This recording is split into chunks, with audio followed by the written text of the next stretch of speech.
Welcome back, friends, to TV5 News at 9. Joining us this morning is a real treat, Dr. Christian Hyde. Thank you so much for being here. How are you, Dr. Hyde? I'm doing great, thank you. Of course, we're delighted that you're here. Today we are talking about proton therapy and gastrointestinal cancer. So what are the common types of GI cancer, doctor?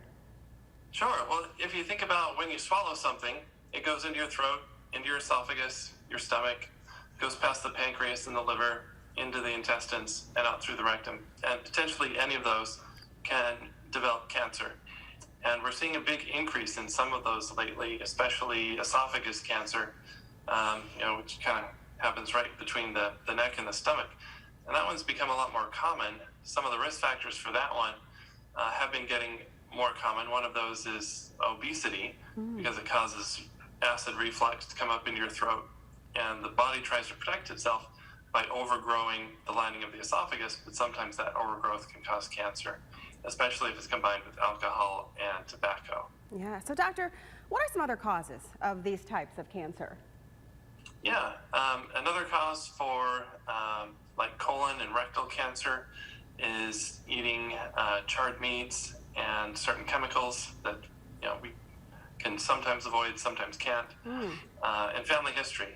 Family history can increase our risk of certain cancers. So there's one type of gene that, if it's broken, can increase the risk of breast cancer, prostate cancer, and pancreas cancer.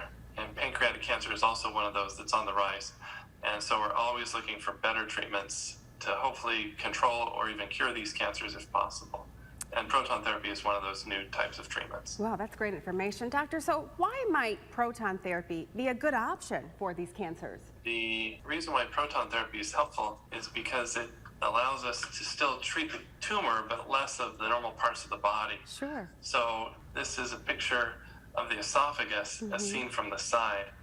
And you can kind of see the beam of radiation. This is proton therapy, where it comes in, goes through the spine, and goes into this kind of long structure, which is the esophagus. And in front of it is the heart, here in red. We want to hit the esophagus. We need to kill the esophagus cancer, but we don't want the radiation to go into the heart. We don't want to cause heart disease or heart attacks. And proton therapy is better at treating the esophagus and avoiding the heart. And it seems like that reduces the risk of complications like abnormal heart rhythms, bad pneumonias, things that can potentially be fatal in and of themselves.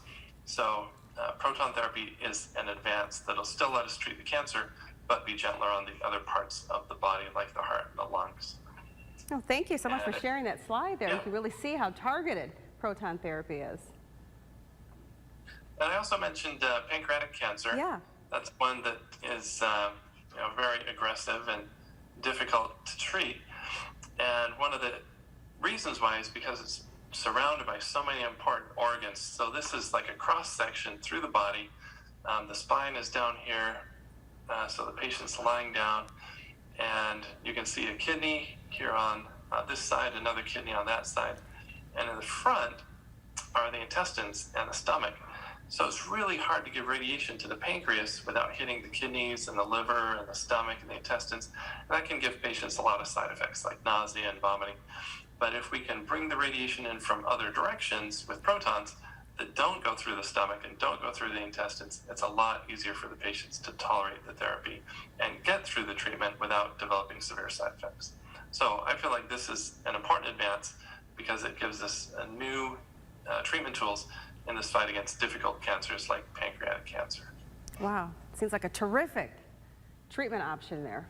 Thank you, doctor, for sharing those with us. How can patients find out if proton therapy may be right for them? Sure. So the best way is to reach out to us through either a phone call or website. We do have a patient navigator who can be reached at phone number 855-MY-PROTON, and that's M-Y, not M-I. In Michigan we think MY is M-I, but it's M-Y-P-R-O-T-O-N, 855-MY-PROTON, or through our website, which is McLaren.org/proton treatment. And proton is spelled P-R-O-T-O-N. So it's McLaren.org, proton treatment, all one word. Sounds good. Thank you. Anything else that you'd like to share with viewers out there? Yeah, just, that this is a time of great optimism Yeah. in cancer treatment. It used to be that we had really limited tools, but this isn't your grandfather's radiation. We have a lot of improved drug therapies as well. So there's a lot of room for hope and optimism. Sure is. Thank you, doctor. And you gave us a lot of that today with this information. We appreciate you calling in. Thank you. My pleasure. Thank you. Of course, you're so welcome. And friends, you can find more information in the hot link section at WNEM.com.